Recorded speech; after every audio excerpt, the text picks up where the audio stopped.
আপনার এই মাপটাই আল্লাহ তাকে না জান্নাতের ফয়সালা করতে পারে।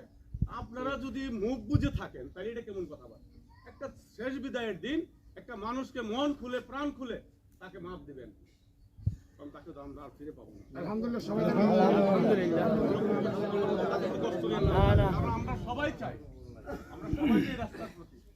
আজকে দুনিয়ার মধ্যে সবচেয়ে বড় অসহায় একটা ব্যক্তি, সে তার চেয়ে বড় আর অসহায় এই পৃথিবীতে আর কেমন? তাহলে এই অসহায় ব্যক্তিটারে যদি আজকে আমরা মুখ পুড়ায় দাও মাপ না দিতে পারি, তাহলে আমরা কি মন মানব? আমরা বলো যে এই রাস্তা। তো যাক, আমি আমার গ্রামের সকলের জন্য দোয়া করি, এর জন্য আপনারা দোয়া করবেন। আসলে আমার স্বাস্থ্যটা ভালো না, আসলে ইমাম সাহেবরা বই লাগাচ্ছে, কিন্তু আসলে রুগী মানুষ মরে না।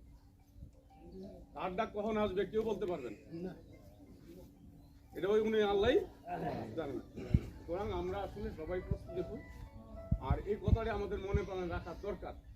কিন্তু আমরা কিন্তু এই যে অল্প সময়ের ভিতরে কুরবানির গরুটা কিনে আনছে, কুরবানির গরুটা কিনে আনছে, কুরবানি করবে, সেই সময়টা পাই নাই।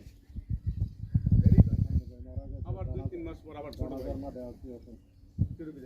ভাই যাক, আপনাদের নিচে আসলে আমরা আপনারা জানাজা করতে আসেন, আমরাও একটু কথাবার্তা বলে, ইমাম সাহেবের একটু কথাবার্তা বলে আপনাদের বিরক্ত করে, আপনারা বিরক্ত হয় না।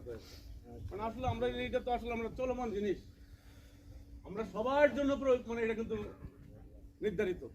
সুতরাং আমরা এই সময়ে একটু বিরক্ত হইলেও আমরা যাতে অন্তত সবার কথা শুনি, আল্লাহ যেন তাকে আমরা তার জান্নাতবাসী আল্লাহ তাকে করে সেই আশা ব্যক্ত করে আপনারা সবাই তার জন্য দোয়া করবেন। আল্লাহ যেন তাকে জান্নাতুল ফেরদাউস নসিব করে। আমিন। আমিন। কথা বলবেন জনাব মোহাম্মদ সেলিম সাহেব।